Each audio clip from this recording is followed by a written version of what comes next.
yung pagtatanong. Tatanungin lang po namin kayo kung okay po na i-video po kayo. Okay lang. Pati teacher's father, permission po.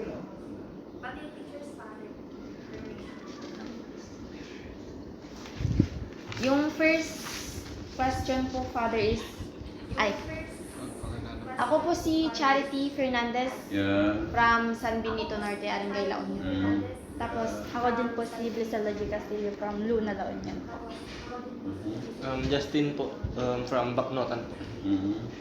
I'm Katrina Junel Valdez po from SFC. I'm Katrina Junel Valdez. Katrina Valdez. Is A? San Fernando. I'm John Miguel Surigan from Bacnotan. Dulay nila Ivan po, Pastor, from dito lang po, Barangay. So, nahatulan ka na po ba ng isang krimen? Hindi naman. Hindi. Apa yung... pagpasok ko sa loob. Opo. Pinatulan nila ako dahil kaso ako ng murder noong 2000. 2000. Ano po yung specific crime na ginawa no? Yung particular po na krimen na ginawa no? Dahilan po ng pagpasok niyo sa loob. Murder po. Paano po kayo inaresto ng mga alagad ng batas? May warrant of arrest sila eh. Hawak-hawak niya. Do they issue a warrant of arrest? Naglabas ba sila ng warrant of arrest or nahuli ka po ba habang ginagawa yung akto? Hinuli na nila ako dahil nagtatago ako. Pumunta po tayo sa prosecution part. Sumailalim po ba kayo sa preliminary investigation or inquest proceeding po? Sa pagsasampa ng impormasyon, nakita po ba nila yung mahalagang katotohanan sa iyong kaso? Yung witness yung complainant. Nakita na nila yung nangyari. Napag-aliman po ba nilang nagkasala ka sa isang krimen? Napatunayan po ba na kayo yung gumawa? Oo, sila nakakita yung nagawa ko noon. Pero yung witness nila, wala na. Patay na. Kayo ano Sakit. Next dito. Sa court. Sa court. Pastor, hinangad mo bang iapila ang iyong kaso sa mga mataas na korte? Hindi, wala ko na ba? Kasi ginawa ko yun eh. Ginawa ko sa hearing na lang. Nakakintay ako ng hearing na may siyam na taon. Hearing once a year ang hearing ko, purpose. Kung bakit ganun? Nung postpone, nagbabayad din naman ako sa government. Nagbabayad naman ako sa hearing ko ng isang buwan. After 50 days, hearing, postpone. After 50 days again, hearing, postpone. Yan, postpone. Nagtitiis na lang ako. Kasi wala akong magawa. Pero Pastor, nabigyan ka rin po ba ng pagkakataon na magsalita or ipaliwanag yung side mo po? Oo. Ipaliwanag yung side mo po? Oo. Salita ako noon sa harap ng dagat.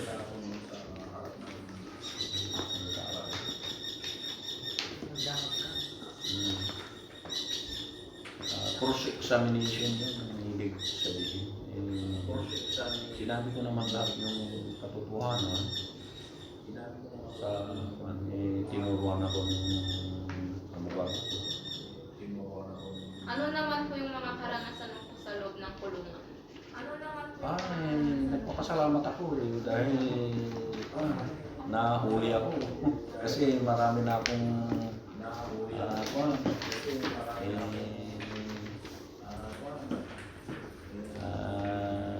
ginagawang hindi kagustuhan ng Panginoon. Sa loob po ba ng kulungan may mga discrimination po, mga bullies na mga prisoners din po? Yung mga mayayabang din po na tao, gano'n. Kaya nga, lahat ng mga ugali ng tao doon sa loob ng pitan, nandun na lahat. Kaya yung mga iba, porque mayaman na sila, pumasok na sila sa loob, hindi pa rin nila iniwan yung pagkayabang nila sa labas. Dala-dala pa rin nila. Hindi naman pare-pareho. Hindi ko talaga maiiwas. Oo, hindi maiiwasan. Sa pamamahala po sa loob ng kulungan, naging maayos. Naging maayos. Naging maayos. Oo, kasi ganyan din ang tinuturo yung mga personal ng staff sa BGMP sa amin, mga inmates. Maraming bawal.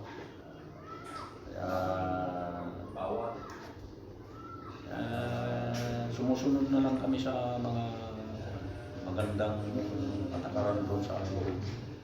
Kaya yung mga iba, hindi sila sumusunod, makan sila, punishment ang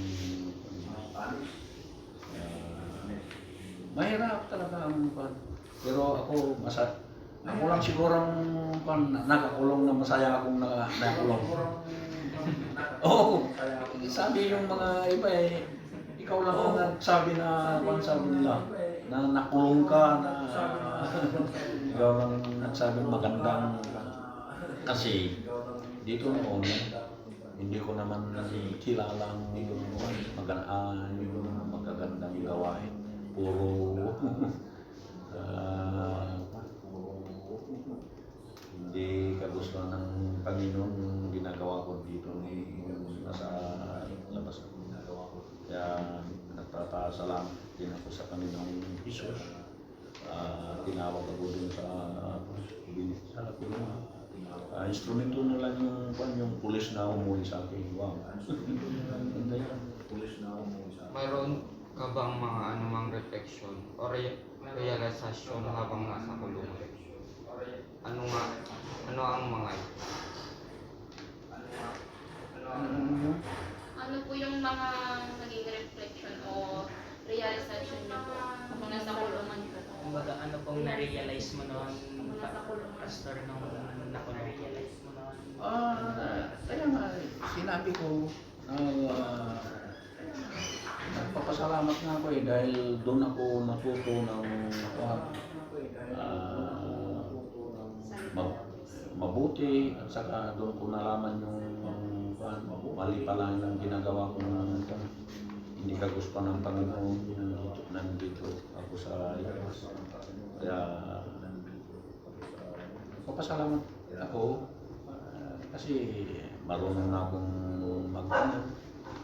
yung ginatawag nila na Ibanghilyo,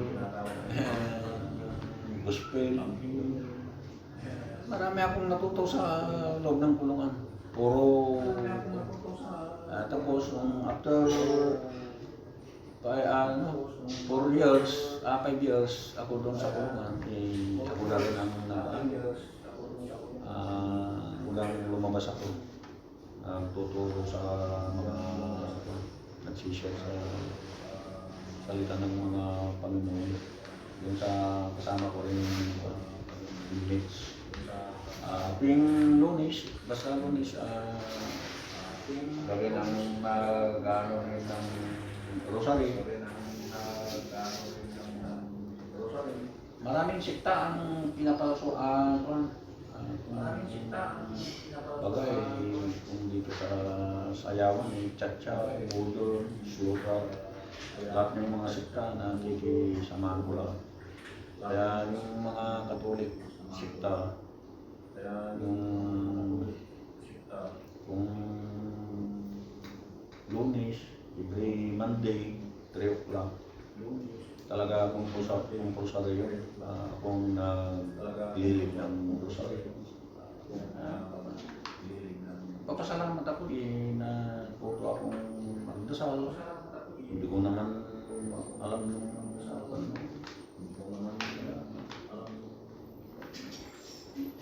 ngayon, isa na rin akong kasi patuloy ako sa pag-aaral ko. Nag-graduate din ako sa theology. Ngayon, isa na rin akong nagpapahayag ng mga salita ng Panginoon dito sa gym ministry ako sa Region Pangasinan to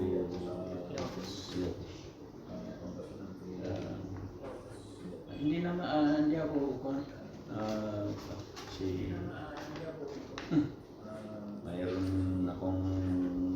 mayroon nagbibigay ng financial sa akin, yung support, yung sponsor. Binigyan pa ako ng sasakyan. Mayroon pang taong gustong siya lahat ang naglalakad yung puro sa Naramdaman niyo po bang ligtas po kayo nung nasa kulungan? Oo, kasi may gwardiya, libre ang pagkain, libre ang pagkain. Wala kang magagawa kasi halimbawa, balatong, na walang balatong. Siyempre, yung walang-wala, hirap na hirap. Pero yung mayroon din, kaya alam ko yung naramdaman yung mahirap sa kanang suksok. Ibang-iba po yung life mo dito sa labas. Kagaya ko, nakikita ko yung kasamaan ko na hindi marunong siyang humawak o magbasa ng libro, tinuturuan ko. Walang dalaw, binibigyan ko siya. Parang binabayaran ko rin yung pagturo ko sa kanya. Binibigyan ko siya ng kape, yung pira, para gusto ko lang siya matuto kasi bibigyan niya. Tinatago na hindi marunong. Marami akong tinuturuan dyan sa kaya paglabas nila, pumupunta sila dito. Kataon naman na wala ako dito. Sinasabi ang mga pamilya ko dito na may gamit sa akin. Saka yung hindi naman sila, maraming nagamit sa akin na mayroon ding naghahanap na ibang klaseng pero maski meron akong gastusin ako na lang nagbibigay. Ito, kunin nyo na lang ito kalit ng pamasaheng nagpunta pagdalan nyo sa akin. Hinayaya nila ako sa magagandang Ano po yung naramdaman niyo nung nakalaya na po kayo sa kulungan? Okay rin. Kasi ano ko na rin yung mga pamilya ko, yung mga kamag-anak ko, kapatid ko. Masaya din sila at ako rin masaya kasi open na nag-usap-usap na kami. Kung dumadalaw sila kasi doon, may time limit. Masaya rin ito. So, yun, sinabi ko rin sa mga sabi ko, nagpapasalamat din ako sa Panginoon Jesus. Dahil dinala niya ako yun para nakilala ko na siya. Depende naman sa akin kasi maraming mayayabang. Maraming balik. Tapos na yung kaso nila. Tapos after how many months, balik na naman sila. Kaya nung ano ngayon, nung dito, nagpunta ako sa BGMP, doon sa schedule namin, sa Goo. Sinabi ko sa mga inmates doon, bakit nandito ka na naman? Yung expression nila na kinargaan, drugs, kinargaan. Ha? Minulaan. Pero, talagang namulanda ka. Hindi ka namulanda ganyan, talagang handa nga, ano ba? Simple ka, kwintaan. No, remote ka. Mayabang ka pa rin na nakikita ang mga otoridad. Lalo na, siyempre, anong nasasabi yung mga pulis? Mayabang ko, okay, tingnan nga natin kung siyempre maraming puto. Siyempre, CI nila.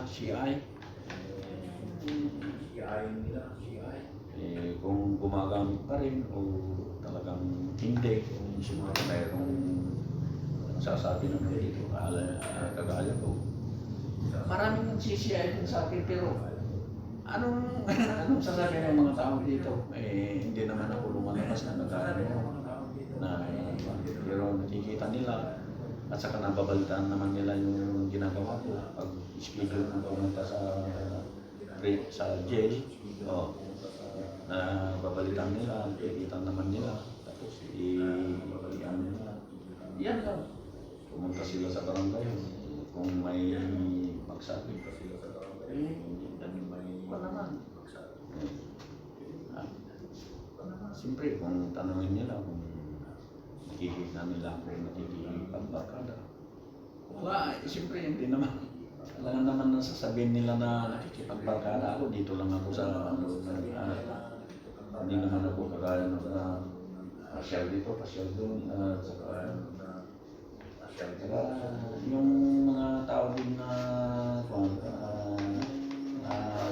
kakakilala sa akin, tatanong din sila kung sinishare ko rin ng mga salita ng Panginoon. Hindi na kagaya noon na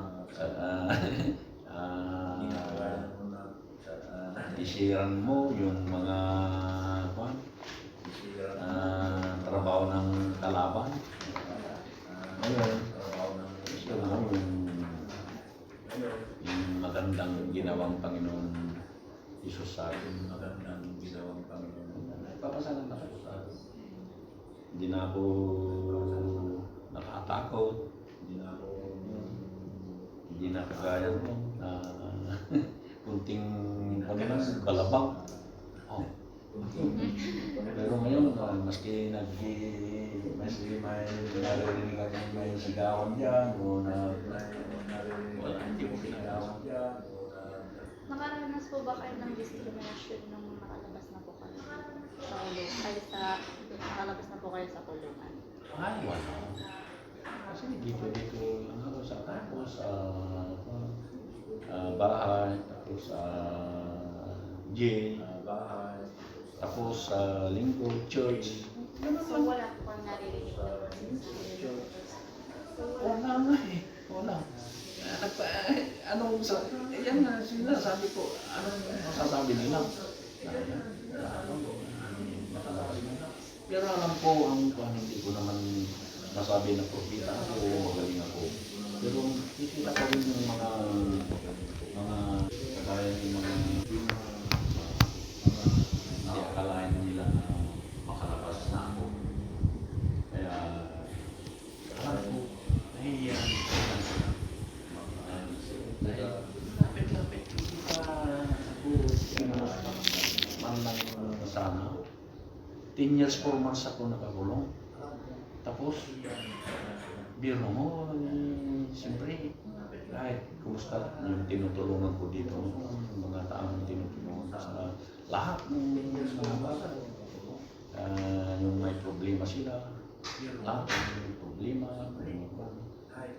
lalo na yung mga, kasi kagawad ako noon, yung may magpusunal sa kanila, tapos yung mga walang-wala din yung pinansyal.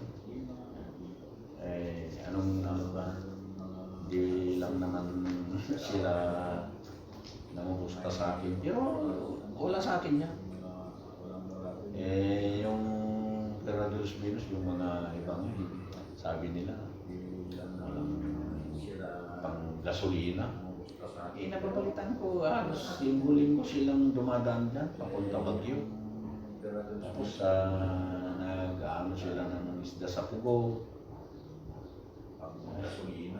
Alam ko, ganyan siguro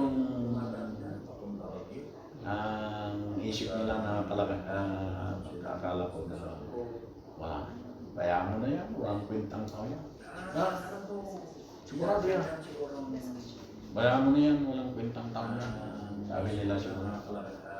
Sir, for the last question po, lahat po ba ng naranasan niya sa loob ng kulungan, nabago po ba niya yung pananaw niya sa buhay? Oo. Alam ko na rin yung Lahat po ba ng naranasan niya sa loob ng kulungan, nabago po ba niya yung pananaw niya sa buhay? yung nagkukunwari, ano? Alam mo na rin. Itong edad ko na rin itong, siyempre, hindi ko rin naranasan na yung mga kapatid ko pa noon nag-ano, yung tawag doon, maraming bulto sa bahay nila, bulto.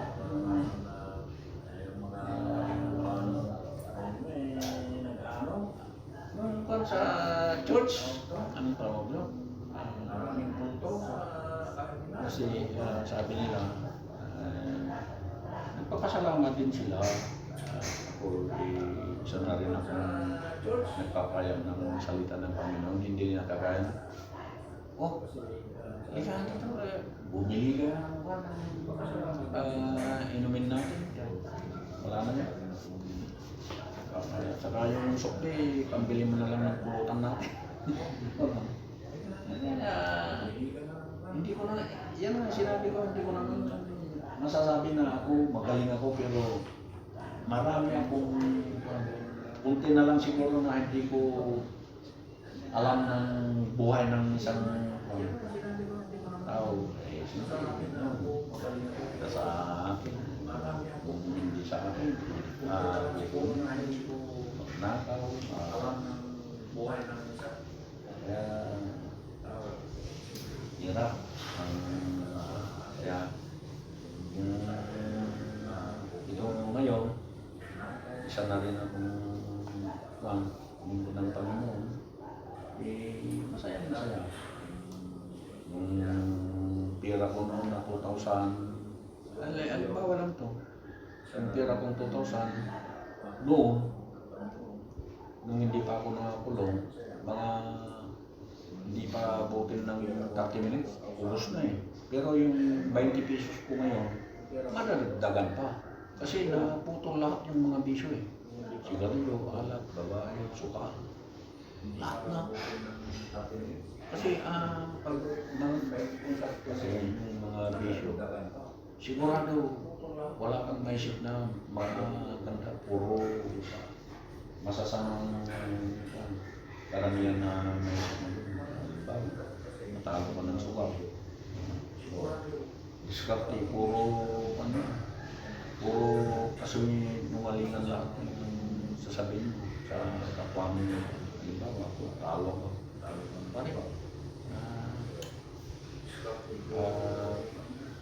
Yan ka lang muna ng ganito. Yan.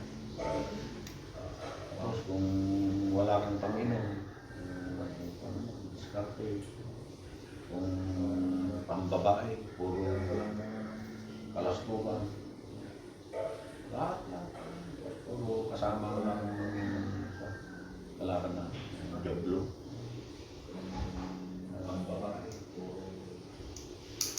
Ngayon, paulit-ulit kong masasabi sa inyo rin mga kapatid ko. Ang hinahawakan ko ngayon, dala-dala ko, yung perugan. Kung kasi, pag takot ka sa Panginoon, talagang talagang hindi ka gagawa ng masama pag takot ka. Kasi nasa sa iyo ang Panginoon. Alam mo yung pagkatao. Kung hindi ka takot, maraming nagyayaya sa iyo. Halimbawa, siyempre, punta ka. Di masaya naman yung si Satanas sa si Diablo. Sumama ka yung nagyaya sa iyo.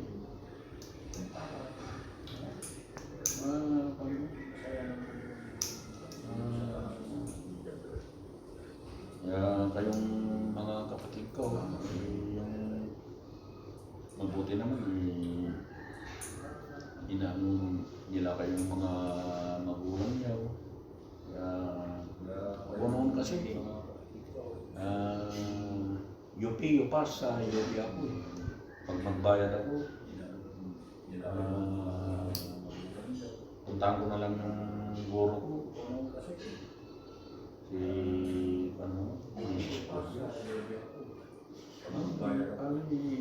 Kasi karamihan na pag incomplete, may ibig sabihin yun. Pag 5, bagsak na yan. Pero mayroon pang pira lang sa yupas, sa Sikluwi naman, yupas. Sa basic naman, yupas. Hindi pare-pareho kasi nag-graduate ako pero wala akong alam. Tingnan mo, wala akong alam. Pinasok ako yung kapatid ko nun sa NFP. Hindi naman ako magaling mag-type.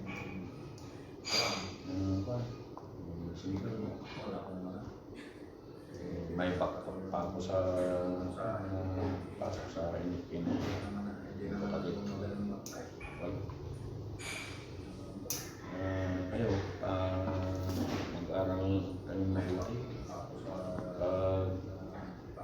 Nakatapos na kayo, kahit saan kang pupunta,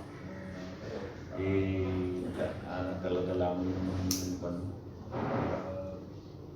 profession mo. Diba? Yung mga guro, diba? Ang tawag natin sa mga guro, ma'am, sir. Hanggang mamatay sila, kung saan sila. Ay, si Sir, si Ma'am Maria, si Sir Pedro, Juan, Sir, at saka Ma'am pa rin ang tawag natin sa kanila. Limba, kayo,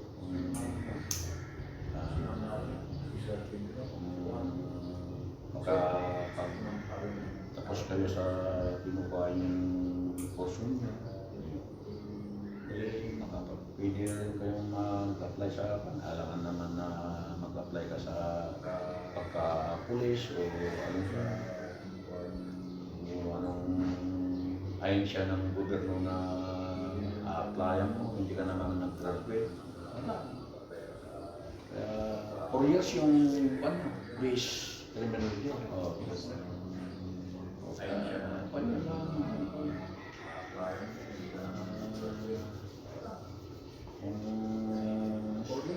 Normal lang naman kasi yung kagaya ngayon, siyempre, high-tech na. Kung wala kang panglog, medyo tinatamad ka na pumasok. Basta